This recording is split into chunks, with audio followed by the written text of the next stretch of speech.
Hello student, मैं कृष्ण यादव नई academy में आपका स्वागत है। आज हम बात करने वाले हैं जीव विज्ञान के अध्याय 2 से पुष्पी पादपों में लैंगिक जनन के बारे में, जिसके हम पहले लेक्चर में पढ़ चुके हैं। पुष्प के परिचय और पुष्प का संरचना के बारे में हम पढ़ चुके हैं। आज हम बात करेंगे निषेचन पूर्व संरचना एवं घटनाओं के बारे में। निषेचन पूर्व संरचना एवं घटनाओं का मतलब है कि निषेचन यानी फर्टिलाइजेशन से पहले कौन कौन सी संरचनाएं उसमें भाग लेती हैं और उसमें कौन कौन से घटनाएं होती हैं, जिसमें हम आज बात करेंगे नर युग्मक जनन के बारे में। तो चलिए स्टार्ट करते हैं। आप वीडियो लास्ट तक देखिए ताकि हर एक पॉइंट इम्पॉर्टेंट है इसका, आपको सारी पॉइंट अच्छे से समझ में आ जाए। तो जैसे कि हम पहले लेक्चर में बता चुके हैं कि नर युग्मक जनन के स्ट्रक्चर के बारे में। नर युग्मक जनन का स्ट्रक्चर यानी कि पुंकेसर के बारे में हम बता चुके हैं। पुंकेसर के संरचना के बारे में बता चुके हैं, लेकिन इस लेक्चर में भी हम आपको उसकी संरचना के बारे में थोड़ा बताते हैं। मान लेते हैं ये क्या है, पुंकेसर की संरचना है, जिसमें हम पहले भी बात कर चुके हैं। ये पुंकेसर की संरचना है। ये पतला सा जो डंठल स्ट्रक्चर दिख रहा है इसे हम तंतु कहते हैं, और ये जो फूला हुआ भाग दिख रहा है, ऊपर जो फूला हुआ भाग दिख रहा है, इसे हम परागकोश कहते हैं, जिसे हम क्या कहते हैं, परागकोश के नाम से जानते हैं। और परागकोश और तंतु दोनों को एक साथ में हम पुंकेसर कहते हैं। परागकोश और तंतु को दोनों को एक साथ मिला के पुंकेसर नाम दिया जाता है। अब ये परागकोश जो होता है, परागकोश में दो पाली होते हैं। परागकोश में दो पाली, एक पाली ए, एक पाली ए। परागकोश में दो पाली होते हैं, इसलिए परागकोश को द्विपालिक भी बोला जाता है।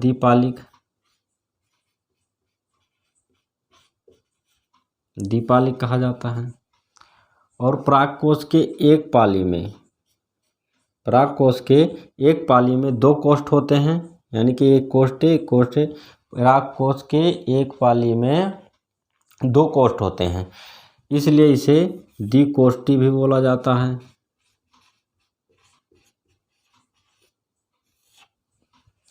अब परागकोश की आप संरचना देखें तो इसका संरचना जो है चार दिशीय संरचना दिख रहा है आपको। चार कोण दिख रहा है, चरकोन्नाहक टाइप का दिख रहा है, इसीलिए इसे चतुष्कोणीय भी कहते हैं।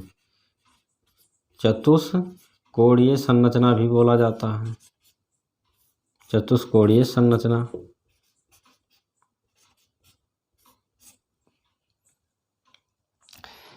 परागकोश के प्रत्येक कोष्ठ में लघु बीजाणुधानी उपस्थित होता है। लघु बीजाणुधानी उपस्थित होती है।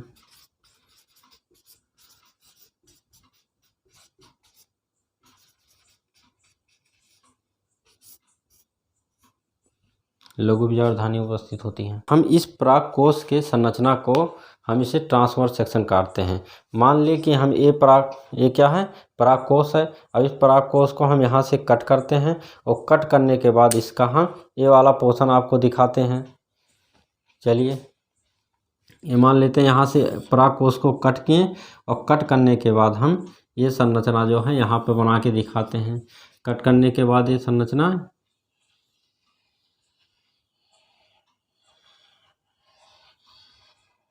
कुछ इस टाइप का संरचना होगा, जिसमें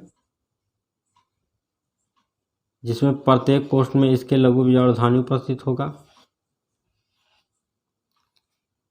संरचना किसका है, ये परागकोश का संरचना है, ये याद रखिए। परागकोश की संरचना है। अभी परागकोश में क्या है, प्रत्येक कोष्ठ में लघु बीजाणुधानी उपस्थित है। अब हम इस लघु बीजाणुधानी की संरचना को हम देखते हैं। अब इस लघु बीजाणुधानी को हम थोड़ा जूम करके, माइक्रोस्कोप से हम थोड़ा जूम करके देखते हैं। जूम करके इसकी जब माइक्रोस्कोप से इसको जूम करके देखते हैं, तो इसमें परागकोश में चार परत दिखाई देता है, यानी कि चार लेयर दिखाई देता है। परागकोश में चार लेयर दिखाई देता है, जिसमें सबसे ऊपरी वाले लेयर को एपिडर्मिस कहा जाता है। सबसे ऊपरी वाले लेयर को एपिडर्मिस कहा जाता है। और दूसरी वाली यानी सेकंड लेयर को एंडोथीसियम के नाम से जाना जाता है। एंडोथीसियम के नाम से जाना जाता है। और जो तीसरी लेयर होती है उसे हम मिडिल लेयर कहते हैं। तीसरी लेयर को मिडिल लेयर बोला जाता है। Middle layer. और सबसे लास्ट वाली लेयर को हम टेप्टम के नाम से जानते हैं। सबसे लास्ट वाली लेयर को क्या कहते हैं? टेप्टम कहते हैं। टेप्टम बोलते हैं। लघु बीजाणुधानी की जो बाहरी 3 परत होती हैं यानी कि एपिडर्मिस, एंडोथीसियम और मिडिल लेयर, ये तीनों लेयर मिलकर संरक्षण का कार्य करती हैं। संरक्षण का कार्य करती हैं। और क्या करती हैं? संरक्षण का कार्य करती हैं और परागकोश को स्फुटन में मदद करती हैं। परागकोश को स्फुटन में मदद करती हैं।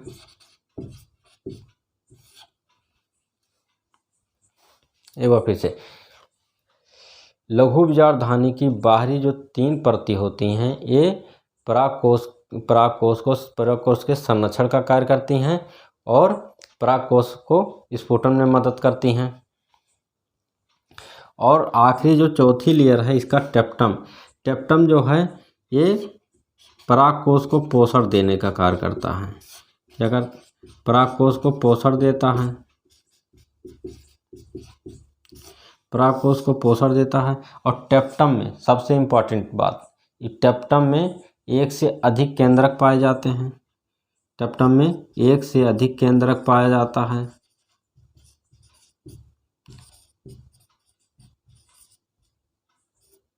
एक से अधिक केंद्रक पाया जाता है, इसलिए इसे साइनोसिटिक बोला जाता है। इसे क्या बोलते हैं? कोइनोसिटिक बोलते हैं। कोइनोसाइटिक स्ट्रक्चर या बहुकेंद्रकीय संरचना भी कहते हैं। अब हम इस लघु बीजाणुधानी की संरचना को और अच्छे से जूम करके देखते हैं, यानी कि इसको और बड़ा करके देखते हैं। तो ये देखते हैं कि लघु बीजाणुधानी की प्रत्येक लघु बीजाणुधानी जो है ये लघु बीजाणु ऊतक की बनी हुई है। किस चीज़ की बनी है? लघु बीजाणु ऊतक की बनी हुई है। लघु बीजाणु ऊतक की बनी है। और लघु बीजाणु ऊतक की प्रत्येक कोशिकाएं परागमात्र कोशिका कहलाती हैं। परागमात्र कोशिका कहलाती हैं।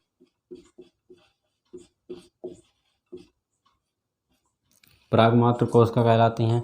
एक परागमात्र कोशिका जो होती हैं ये द्विगुणित होती हैं। परागमात्र कोशिका कैसी होती हैं? द्विगुणित होती हैं, यानी कि 2n होती हैं। जब परागमात्र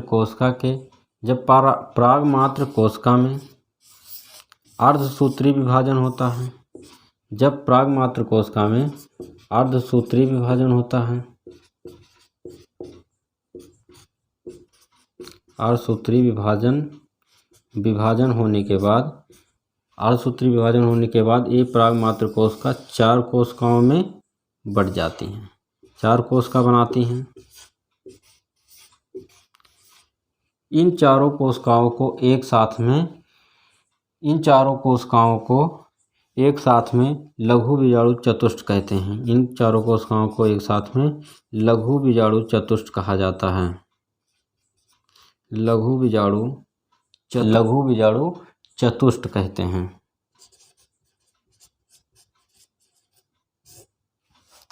उसके बाद ये लघु बीजाणु चतुष्ट जो है ये मैच्योर होता है। क्या होगा? मैच्योर होगा, यानी कि परिपक्व होगा। और इसका क्या होगा? निर्जलीकरण होगा। निर्जलीकरण का मतलब है इसमें जो पानी होगा वो पानी बाहर निकल जाएगा। बाहर निकल जाने के बाद ये जो है लघु बीजाणु चतुष्ट जो हैं ये सूख कर अलग अलग हो जाएंगी। तो ये चारों कोशिकाएं जो हैं अलग हो जाएंगी। अब इन चारों कोशिकाओं के अलग हो जाने से अब इनको हम परागकण के नाम से जानेंगे, तब इनको हम क्या कहते हैं, परागकण कहते हैं या पॉलन ग्रेन कहते हैं। तब इसे हम परागकण या पॉलन ग्रेन के नाम से जानते हैं। अब हम परागकण हमारा बन चुका है, अब हम परागकण के संरचना के बारे में पढ़ेंगे।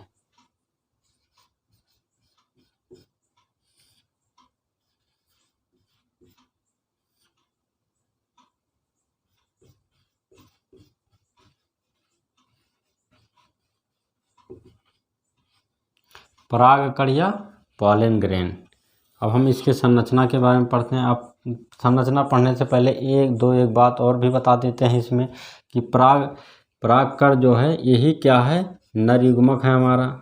परागकण क्या है, नर युग्मक है। और ये परागकण जो होता है ये गोलाकार होता है। परागकण कैसा होता है, गोलाकार होता है। परागकण का व्यास जो होता है, व्यास 25 से 50 माइक्रोमीटर का होता है। 25 से 50 माइक्रोमीटर का होता है। परागकण जो है गोलाकार संरचना है, यानी कि इस टाइप का स्ट्रक्चर है इसमें।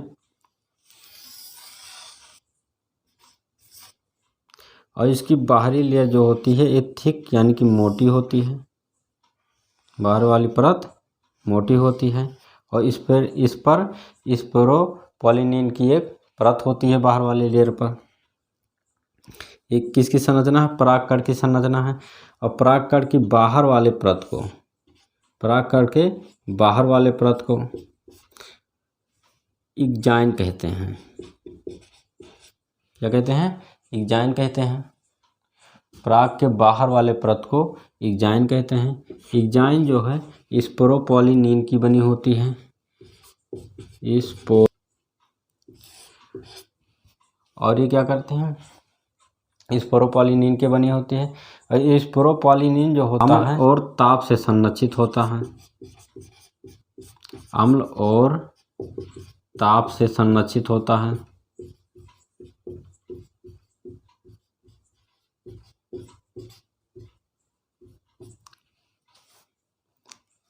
परागकण के अंदर वाली लेयर को, परागकण के अंदर वाले परत को इंटाइन कहते हैं।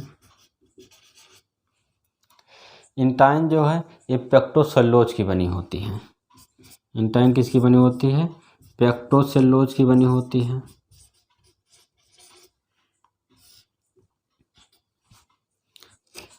और बाहर वाले परत पे जहाँ जहाँ पे स्पोरोपोलिनिन नहीं पाया जाता, यहाँ देख रहे हैं आपको एक छिद्र टाइप का स्ट्रक्चर दिखाई देता है। यानी कि जहाँ पर स्पोरोपोलिनिन नहीं पाया जाता है उस स्थान को हम क्या कहते हैं, जनन छिद्र कहते हैं। उसे हम जनन छिद्र के नाम से जाना जाता है, या जर्म, या इसे हम क्या कहते हैं, जर्मपोर। जब परागकण में अर्धसूत्री विभाजन होता है, अर्धसूत्री विभाजन होता है, तो परागकण जो हैं ये दो कोशिकाओं में डिवाइड हो जाते हैं। जिसमें ऊपर बड़ी वाली कोशिका को कायिक कोशिका कहा जाता है। कायिक कोशिका कहा जाता है। और नीचे छोटी वाली कोशिका को जनन कोशिका कहते हैं।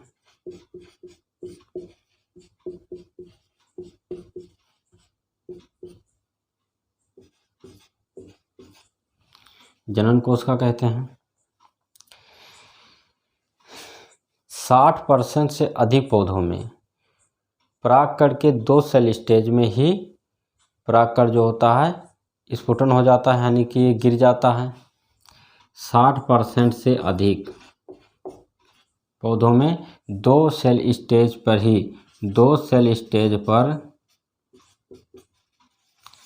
ही परागकण क्या होते हैं, गिर जाते हैं। और 40% पौधों में परागकण जो होता है 3 सेल स्टेज में जाता है, यानी कि एक इसमें और अर्धसूत्री विभाजन होता है। और एक अर्धसूत्री विभाजन होगा तो ये 3 कोशिकाओं में डिवाइड हो जाएगा, जिसमें ये ऊपर वाली को कायिक कोशिका ही कहते हैं।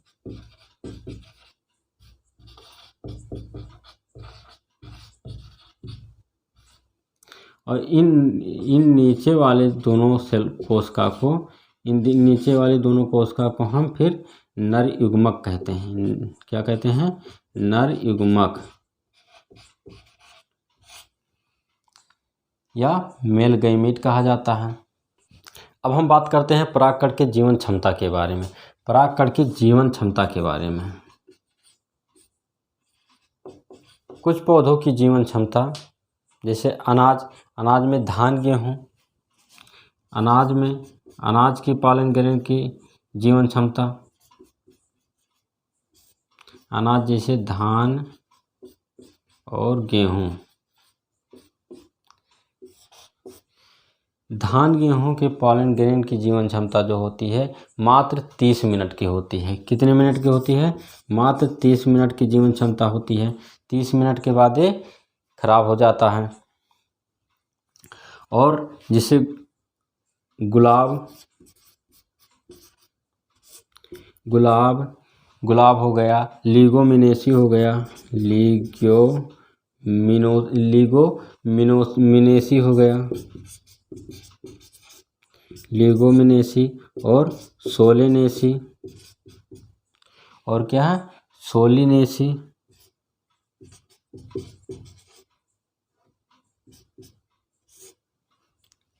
गुलाब, लिगोमिनेसी और सोलिनेसी के पालन ग्रहण की जीवन क्षमता महीनों तक होता है। कृत्रिम गर्भवर्धन के लिए मानव सहित बहुत से जानवरों तथा पौधों के परागकणों को पॉलन बैंक में भंडारण किया जाता है। द्रव नाइट्रोजन 196 डिग्री सेंटीग्रेड पे, द्रव नाइट्रोजन -196 डिग्री सेंटीग्रेड पे इसका भंडारण किया जाता है, फसल को प्रजनन कराने के लिए या किसी जीव जंतु के प्रजनन कराने के लिए आर्टिफिशियल रूप से। कुछ पालन ग्रहण जो होते हैं ये पॉलन एलर्जी काज करते हैं। जैसे कुछ पॉलन ग्रहण जो होते हैं ये पॉलन एलर्जी काज करते हैं, पॉलन एलर्जी काज करते हैं। जैसे इसका एक एग्जाम्पल है पार्थेनियम। पार्थेनियम जो है ये पार्थेनियम दमा और श्वसन जैसी बीमारी को काज करता है। अब हम बात करते हैं पराग उत्पाद के बारे में कि पराग उत्पाद क्या क्या होता है। पराग उत्पाद के बारे में हम बात करते हैं तो पराग उत्पाद जो है, पराग जो कण जो होते हैं ये पोषण से भरपूर होते हैं। परागकण जो होता है, परागकण ये पोषण से भरपूर होते हैं। इसमें बहुत से पोषण पाए जाते हैं, पोषण से भरपूर होता है। परागकण का मार्केट में टैबलेट एंड सिरप भी अवेलेबल है। टैबलेट और सिरप भी अवेलेबल है। परागकणों के टैबलेट तथा सिरप का प्रयोग खिलाड़ियों द्वारा किया जाता है अपने कार्य क्षमता को बढ़ाने के लिए। किसके द्वारा किया जाता है? खिलाड़ियों के द्वारा किया जाता है